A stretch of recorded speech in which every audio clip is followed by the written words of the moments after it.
నమస్తే, welcome to our channel. YCP అధినేత జగన్మోహన్ రెడ్డి నిన్న కృష్ణా జిల్లాలో నేతలతో సమావేశమయ్యి కూటమి ప్రభుత్వంపై విమర్శలు గుప్పించారు. అదేవిధంగా రాష్ట్రంలో రెడ్ బుక్ పాలన నడుస్తుందని చెప్పారు. త్వరలోనే జిల్లా పరంగా పర్యటిస్తానని చెప్పడం జరిగింది. మరి ఇదే అంశాలపై చర్చించడానికి మనతో పాటుగా ఉన్నారు సీనియర్ జర్నలిస్ట్ మాణిక్ గారు. సార్ నమస్తే. సార్ నమస్తే సార్, వైసీపీ అధినేత మాజీ సీఎం జగన్మోహన్ రెడ్డి ప్రస్తుతం రాష్ట్రంలో రెడ్ బుక్ పాలన నడుస్తుంది అని అయితే కీలక వ్యాఖ్యలు చేశారు. దీన్ని ఎలా చూడాలి? ఇది మంచి పాయింట్ అనేది. జగన్ గారు కూడా దీన్ని ఇది రెడ్ బుక్ పాలన, హామీల అమలు వైఫల్యాలకు నిలదీస్తే దొంగ కేసులు అంటూ ఆయన స్టేట్మెంట్ ఇచ్చారు. జగన్మోహన్ రెడ్డి గారికి నేను చెప్తున్నా, అవును రెడ్ బుక్ పాలనే. రెడ్ బుక్ అంటే దాని అర్థం ఏదో ప్రమాదకరమైందని కాదమ్మా. రెడ్ అంటే డేంజర్ అంటారు కదా, కాదు. రెడ్ బుక్ అనేది అప్పుడు ప్రతిపక్ష నాయకుడు కుమారుడైనటువంటి ప్రస్తుత మంత్రి లోకేష్ గారు ఆయనకు జరిగినటువంటి ప్రజలకు జరిగిన, ఆయనకి వ్యక్తిగతంగా జరిగిన దుర్మార్గాలు, చట్ట వ్యతిరేక కార్యకలాపాలు ఏవైతే ఉన్నాయో దానికి పాల్పడిన అధికారులను కూడా ఆయన ఒక పుస్తకంలో నిక్షిప్తం చేశారు, రాశారు. ఫర్ ఎగ్జాంపుల్, వాళ్ళ నాన్నగారిని, ప్రస్తుత సీఎం గారిని అన్యాయంగా జైల్లో పెట్టినప్పుడు నాన్నగారిని చూడడానికి వెళ్తుంటే పోలీసు చేత ఉక్కు పాదంతో అణిచేసే ప్రయత్నం చేశారు. అప్పుడు పోలీసు అధికారి అంటాడు, కూర్చోండి, లేకపోతే వెయిట్ చేయండి, లేకపోతే టీ తాగండి అన్నట్టుగా చెప్పాడు. మా నాన్నగారు అలా ఉంటే ఇలా మాట్లాడతారు ఏంటి అని చెప్పాడు. అలాగే జగన్మోహన్ రెడ్డి అరాచకాలకు అండగా నిలిచి ఐపీఎస్లు కూడా కొంతమంది ఇష్టానుసారంగా ప్రవర్తించారు. ఆ ప్రవర్తించిన సందర్భంలో ఇది రాజ్యాంగానికి విరుద్ధం కదా, మీరు ఇలా ఎందుకు ప్రవర్తిస్తున్నారంటే చాలా బేఖాతరు చేసిన మాటలు మనం చూసిన స్టేట్మెంట్స్. ఓకే, చట్ట ప్రకారం వీళ్ళు తప్పు చేస్తున్నారు కాబట్టి దీనికి సంబంధించి నేను వీళ్ళ మీద మా ప్రభుత్వం వచ్చిన తర్వాత మేము ఖచ్చితంగా చర్యలు తీసుకుంటాం, చట్టాన్ని ఫాలో అవుతామని ప్రజలకి ఒక భరోసా ఇస్తూ, ప్రజలకు కూడా ధైర్యం కల్పించి, బాధింపబడుతున్న ప్రజలు ఎవరైతే ఉంటారో వాళ్ళకి ఒక రాజకీయ నేతగా, ప్రజలకు భరోసా కల్పించే నేతగా, తను నమ్ముకున్న కార్యకర్తలకు కూడా ఒక ధైర్యాన్ని నింపే విధానంలో రెడ్ బుక్ తీసుకొచ్చారు. సార్, మీరు చెప్పినట్టు రెడ్ బుక్ పాలన అలా సాగుతుంటే ఇక్కడ వక్రీకరించి చెప్తున్నారు కదా. రెడ్ బుక్ పాలన అంటే ఏదో అక్రమ కేసులు బనాయించడం, ఆ విధంగా ఇక్కడ వక్రీకరిస్తూ చెప్పడాన్ని మనం ఏ విధంగా చూడాలి? రైట్. జగన్మోహన్ రెడ్డి అసలు చాలా నవ్విపోదురుగాక నాకేటి సిగ్గు అన్నట్టు అరాచక పాలన చేసింది మీరు, రాజ్యాంగాన్ని తిరస్కరించింది మీరు. అయితే వాళ్ళు ఈయన ఏమంటాడమ్మా, ప్రశ్నించే గొంతులను అణిచివేయాలని చూస్తున్నారు అన్నాడు. ప్రశ్నించే గొంతు, ఏం ప్రశ్నిస్తున్నావు? ఆ మాటలు ప్రత్యేకంగా వినిపించవచ్చు. ఎలాంటి మాటలు ప్రశ్నిస్తున్నారు?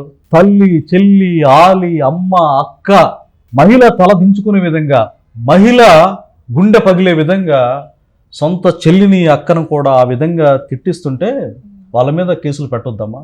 ఒక మహిళగా మీరు కూడా ఆలోచించండి. ఒక ఆడబిడ్డగా ఎంత నీచంగా పోస్టులు పెట్టించిన వ్యక్తుల్ని, సోషల్ మీడియా యాక్టివిస్టులని, ఉద్యమకారులని, వాళ్ళు గొప్ప స్వతంత్ర సమరయోధులని సంబోధించడం జగన్మోహన్ రెడ్డికి అసలు ఏం అర్థం కావట్లేదు. ప్రజలు ఏమనుకుంటున్నారో, ఎంత విరక్తి చెంది ఇతన్ని దారుణంగా ఓడించారో ఇప్పటికీ అంతుపట్టకపోవడం చాలా విచారకరం, చాలా దారుణం అన్నట్టు. ఇంకా మనం చూసినట్లయితే సోషల్ మీడియాలో ప్రభుత్వాన్ని విమర్శిస్తే తప్పుడు కేసులు, పోస్టింగ్లు పెట్టినా ఫార్వర్డ్ చేసినా కేసులు పెడుతున్నారంటూ రాస్తున్నారు సార్ సాక్షి పేపర్లో. దీనిపైన మీ స్పందన ఏంటి సార్? సోషల్ మీడియాలో పోస్టులు పెడితే వాటిని ఫార్వర్డ్ చేస్తే కేసులు పెడుతున్నా అంటారు. దొంగ ఇక్కడ కూడా ఏ దొంగ? రంగనాయకమ్మ అనేటువంటి ఒక సీనియర్ సిటిజన్ మహిళ మీద సిఐడి పోలీసులు ఉసుకొల్పి ఇంట్రాగేషన్ పేరుతో ఆమెను చాలా దారుణానికి, కష్టాలకి, కన్నీళ్ళకి ఇబ్బంది గురి చేసి చివరికి ఆ గుంటూరులో నుంచి ఎక్కడికో తరిమేసి ఒక రకంగా ఒక తల్లి లాంటి వయసున్న ఆవిడని బాధ పెట్టింది నువ్వు కదా జగన్ రెడ్డి. సోషల్ మీడియాలో పోస్ట్ ఫార్వర్డ్ చేశారు, నువ్వు కేసులు పెట్టి, నువ్వు ఇబ్బంది పెట్టి ఇక్కడ పెడుతున్నారండి, నంగనాచి కబుర్లు చెప్తావేంటి? జగన్ రెడ్డి చాలా తప్పు చేస్తున్నావు.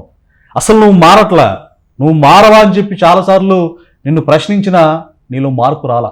నీ అల్లరి మూకలు, నీ యొక్క సైకో బ్యాచ్ ఏమాత్రం తగ్గట్లా, చెలరైపోతున్నారు. వాళ్ళందరికి కూడా శిక్షించకపోతే సమాజం మీద అచ్చోసిన ఆంబోతుల్లాగా తయారు చేసి ఇష్టానుసారంగా జాంబీసీలాగా ఎగబడతాం, పీక్కు తింటామంటే ప్రభుత్వం చూస్తూ ఊరుకోదు. ప్రజలు ఎందుకు ఎన్నుకున్నారమ్మా అంటే వాళ్ళకి రక్షణగా, వాళ్ళకి అండగా ఉండాలని కదా, వాళ్ళకి శాంతి భద్రతలు బాగుండాలని కదా. సో ఆ రెడ్ బుక్ అనేది ముఖ్యంగా ఏంటంటే తల్లి, అరాచకవాదుల గుండెల్లో, రౌడీల గుండెల్లో, ముఖ్యంగా చంద్రబాబు నాయుడు గారు రౌడీల్లో గుండెల్లో సింహస్వప్నం నిలిచారు. ఉమ్. వీళ్ళు బేసిక్గా రౌడీ మూకలు అనమాట. అవును. ఈ రౌడీ మూకలకి ఇప్పుడు వాళ్ళ యాక్టివిటీస్ చేయడానికి అవకాశం కుదరట్లా. అంటే భూ కబ్జాలు, బందిపోటు దొంగల్లాగా ప్రజల్ని ఆ భూముల మీద పట్టడం కావచ్చు. మరి అలాగే సహజంగా ఎక్కడెక్కడ గతంలో చెదురుముదురు ఘటనలు మనం చూస్తాం ఇలాంటి. ఉమ్. అసలు వైసీపీ పాలనలో మొత్తం కబ్జానే. ఇప్పుడు మీకు ఒక ఇల్లు ఉందనుకోండి అమ్మా, ఉమ్. మీ ఇల్లుని ఆక్యుపై చేసి ఇది నాదే అని అంటే ఎంత దారుణంగా ఉంటుంది. ఇది నాది కదా, డాక్యుమెంట్స్ అన్ని ఉన్నాయి మీరు చెప్పినా కానీ మేము ఇంతే, మా రాజకీయం ఇంతే, ఇది నేను వైసీపీ కార్యకర్తను, వైసీపీ నాయకుడిని అని చెప్పి ఈ విధంగా దుర్మార్గంగా నేను చూసుకుంటా ఫోన్లు చేయటం, బెదిరియటం, చంపటం, ఇలాంటి దుర్మార్గానికి అడ్డుకట్ట వేసే విధంగా రాజ్యాంగబద్ధంగా నాకు తెలిసి రాజ్యాంగాన్నే సిమిలర్ వర్డ్గా రెడ్ బుక్ అని పెట్టారంటే ప్రజలకు రాజ్యాంగంలో ఏముందో రాజారెడ్డి రాజ్యాంగం కాకుండా నిజమైనటువంటి అంబేద్కర్ గారు రాసిన రాజ్యాంగం అమలయ్యే ఉద్దేశంతో ఏర్పడింది ఈ రెడ్ బుక్. Okay sir. ప్రజలు ఇంకా మనం చూసినట్లయితే ఇదే పరిస్థితి ఎప్పుడూ ఉండదు, ప్రభుత్వ వ్యతిరేకత పెరుగుతోంది అని కూడా అంటున్నారు జగన్ గారు. నిజంగా ప్రభుత్వం పైన వ్యతిరేకత పెరుగుతుందా? అంటే మనం చూసాం 5 నెలలు 6 నెలలు కావస్తుంది. 6 నెలల్లో కూడా పరిశ్రమలకు పెట్టుబడులు కానివ్వండి, ఉపాధి అవకాశాలు కానివ్వండి, ఇంకా అభివృద్ధి అయితే జరుగుతుందని ఒక పక్క అంటుంటే, ఇంకో పక్క ప్రభుత్వం పైన వ్యతిరేకత పెరుగుతుంది అన్న జగన్ వ్యాఖ్యలను మనం ఎలా చూడాలి? ఎస్, జగన్ రెడ్డి నీకు స్ట్రైట్గా చెప్తున్నా, జరిగిన వాస్తవాలే ప్రజలందరూ తెలుసు. నీ బారి నుంచి నన్ను రక్షించండి అని చెప్పేసి నీ చెల్లెలే నాకు సెక్యూరిటీ పెంచండి అని చెప్పి గవర్నర్ గారిని కోరింది, చంద్రబాబు నాయుడు గారిని, ముఖ్యమంత్రి గారిని కోరింది. నీ చెల్లెలే, సొంత చెల్లెలే, ఒకే రక్తం. ఇంత కబ్జాకూరు, ఇంత దగాకూరు అయ్యుండి పాలన మారుద్ది, నేను మళ్ళా అది చేస్తా ఇది చేస్తా ఇంకేమంటాడు? ఇదే పరిస్థితి ఎప్పుడు ఉండదు. ఎస్, ఇదే పరిస్థితి ఎప్పుడు ఉండదు, డెవలప్ పెరుగుతా పోతా ఉంటుంది. నీలాగా అణిచివేత 25 ఏళ్ళ వెనక్కి కాదు. ముందు రోజుల్లో అద్భుతంగా నిరుద్యోగత మారిపోతుంది. ఆంధ్రప్రదేశ్ అభివృద్ధి నువ్వు ఏదైతే నాశనం చేసి ఆ అమరావతి అద్భుతకరంగా డెవలప్ చెందుద్ది. నిజంగా ఇది అమరావతి లేకపోతే సింగపూర్ అన్న రేంజ్లో తయారవుద్ది. పెద్ద ఆ విధంగా సంకల్పించారు చంద్రబాబు నాయుడు గారు. అలాగే అతను చెప్పినట్టుగా స్తబ్దుగా ఒక బీహార్ లాగానో లేకపోతే ఇంకొక వెనకబడ్డ ఆటవిక జనం లాగానో ఉండదమ్మా. అద్భుతంగా తయారవుద్ది. ఆ రీతిగా చంద్రబాబు నాయుడు గారు, లోకేష్ గారు వాళ్ళ పర్యటనలో మనం చూస్తున్నాం. మన అమెరికా వెళ్ళి కూడా ఎంత పెద్ద కంపెనీలు కలిసి మైక్రోసాఫ్ట్ కావచ్చు, యాపిల్ కావచ్చు, టీసీఎస్ కావచ్చు, మన ఇండియాలో ఇలాంటి దిగ్గజ కంపెనీలు కలిపి మేము ఖచ్చితంగా మీకు అండగా ఉంటామనంటే, సార్ మళ్ళా అతను సైకో వస్తే మాకు ఇబ్బంది అయింది అని వాళ్ళు అంటే, లేదు ప్రజలకు అర్థమైంది, మరొకసారి గెలిపించరు, మేము మీకు భరోసా ఇస్తాం అని చెప్పేసి వాళ్ళని ప్రజల యొక్క ఇబ్బందులు తీసేయడానికి, అలాగే చదువుకున్న బిడ్డలు ఐటీ పరిశ్రమలు కావచ్చు అన్నింటిని డెవలప్ చేయడానికి కూటమి ప్రభుత్వం సిద్ధంగా ఉందమ్మా. చెప్పే ఆరోపణలు ఏం చల్లవు. ఇంకా మనం చూసినట్లయితే ఈ సమయంలోనే మన పార్టీని గ్రామ స్థాయి వరకు మరింత పటిష్టం చేయాలి. సంక్రాంతి తర్వాత పార్లమెంట్ నియోజకవర్గం యూనిట్ గా జిల్లాల్లో పర్యటిస్తా, అంటే ప్రతి జిల్లాల్లోనూ పర్యటిస్తాను, ప్రభుత్వం మీద ఏం చేయట్లేదో మనం అన్ని చెప్పాలి, గ్రామ స్థాయి వరకు ఇవి వెళ్ళాలి అంటూ జగన్ వ్యాఖ్యలు చేశారు. మరి వీటిని మనం ఎలా చూడాలి? సంక్రాంతి తర్వాత సంబరాలు చేసుకో, మరి ఎందుకు సంబరాలు చేసుకొని చక్కగా రాంబాబుని పెట్టు ఈవెంట్ మేనేజర్గా అసలు ఆ ఈవెంట్ అద్భుతంగా ఆయన నర్తిస్తాడు, అంటే నాట్యం చేస్తాడు. సంబరాలు రాంబాబు అద్భుతంగా చేస్తాడు. నీకు ఇదేలే కావాల్సింది, సంబరాలు కావాలా, జనాల బాధలు కావాలా, మరణాలతో రాజకీయం కావాలా? 6 నెలలు అయిందమ్మా పాలన వచ్చి, 6 నెలలు అయింది. 6 నెలలకి దాదాపుగా ఒక 2 సంవత్సరాల కష్టపడి పనిచేస్తే ఎంత అభివృద్ధి జరుగుతుందో అంత జరుగుతుంది. అసలు సహించలేక ఇప్పుడు కనీసం కేవలం 6 నెలలు, 6 నెలలకి ఎంత చేయాలో రెట్టింపు పనులు చేస్తున్నారు. అంటే ఏ శాఖకు సంబంధించిన ఆ శాఖ మినిస్టర్ కావచ్చు, కేబినెట్ నిర్ణయాలు కావచ్చు, అసెంబ్లీలో చర్చలు కావచ్చు, బడ్జెట్ కేటాయింపులు కావచ్చు, ఇవన్నీ కూడా ప్రజలకు ఆమోదయోగ్యంగా వెళ్తా ఉంది.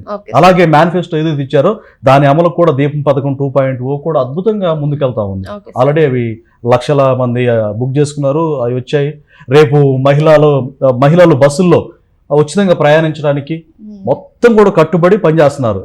ఇక నా రాజకీయ భవిష్యత్తు అంధకారం అని చెప్పేసి తట్టుకోలేక ఇతను ఈ ఆవేదన వ్యక్తం చేయడం తప్పితే, ఇంకా మనం చూసినట్లయితే ఈ సర్కారు అబద్ధాలు మోసాలపై ప్రజల్లో కోపం రెట్టింపు అవుతోంది. టీడీపీని సింగిల్ డిజిట్ కి పరిమితి చేసే రోజును తప్పకుండా చూస్తామని అయితే వ్యాఖ్యానించడం జరిగింది. ఓకే, రెచ్చగొట్టు, బాగా రెచ్చగొట్టు. నువ్వు ఎంత రెచ్చగొట్టినా ప్రజలు నిన్ను చూశారు, ఇక రెచ్చిపోరు అనమాట. అంటే నువ్వు ఎంత రెచ్చగొట్టినా అమ్మో ఆ కాలికేడొత్తి మేము తట్టుకోలేము, తల్లి చెల్లె ఇంట్లో ఉండలేక పరారైపోయారు. ఒక సున్నితమైన అంశం. మనుషులందరం కదా, మనం మనుషులం కదా. ఈయనకి 2 ఆడపిల్లలు ఉన్నారమ్మా. ఆవిడ చెల్లెలు షర్మిల గారికి ఒక అబ్బాయి ఒక అమ్మాయి ఉన్నారు. కోటాను కోట్లు లక్షల కోట్లు ఉన్నాయని ఒక కుటుంబంగా ఆలోచిస్తే, ఒక మనిషిగా ఆలోచిస్తే, భారతదేశ చరిత్రలోనే ధనవంతుడైన ముఖ్యమంత్రి ఎవరయ్యా అంటే జగన్మోహన్ రెడ్డి. ఫ్యాక్ట్, అందరూ తెలిసిందే కదా. ఇన్ని డబ్బులు చాలా ఉన్నట్టు ఆస్తుల దగ్గర గొడవల్లో అంటే ఏం కట్టకపోతాడు? ఒక 6 అడుగుల స్థలమే కదా కావాల్సింది, కేవలం 6 అడుగులు. దీనికోసం అంటే కొంతమంది మగపిల్లలను కోరుకుంటారు, ఆ మగపిల్లలు కూడా లేరు కదా, అంటే వాళ్ళకి ఆస్తులు కూడా పెట్టాలనే ఉద్దేశం. ఆడపిల్లలు కదా, ఒక ఐదు చేతులు పెట్టి వెళ్ళిపోతారు కదా. అసలు నీ అల్లుడికే ఇవ్వచ్చు కూతురుల్ని, అంతెందుకు దళితులకి ఇస్తానన్నా, మా మేనమావలన్నావు, దళితులకు నేను అది ఇది అన్నావు, మరి దళితులకి ఇవ్వాలా మరి మీ కూతురులను కూడా నిజానికి అన్నాడు. ఆయన ప్రామిస్ చేశాడు, దళితులు నా మేనమావలు, నేను వాళ్ళకి మేనమావని అని చెప్పాడు. ఆయన ఉన్నదాన్ని కూడా వాస్తవం కూడా ఉంది. ఎవరైతే వీళ్ళ మేనత్త గారు ఉన్నారో దళితుడిని లవ్ మ్యారేజ్ చేసుకుంది. సో ఆ మేనమామే కాదంటలేదు. మరి అదే ప్రేమ ఉంటే నా ఎస్సీలు, నా ఎస్టీలు, నా బీసీలు, నా మైనారిటీలని వల్లవించే ఆయన దళితుల మరణానికి కారణమయ్యాడు. అంటే సుధాకర్ గారు కావచ్చు, సుబ్రహ్మణ్యం కావచ్చు, అచ్చెన్న కావచ్చు, ఇలాంటి వ్యక్తులను పొట్టను పెట్టుకున్న చరిత్ర ఎవరితో ఉందంటే ఈ ప్రబుద్ధుడిది.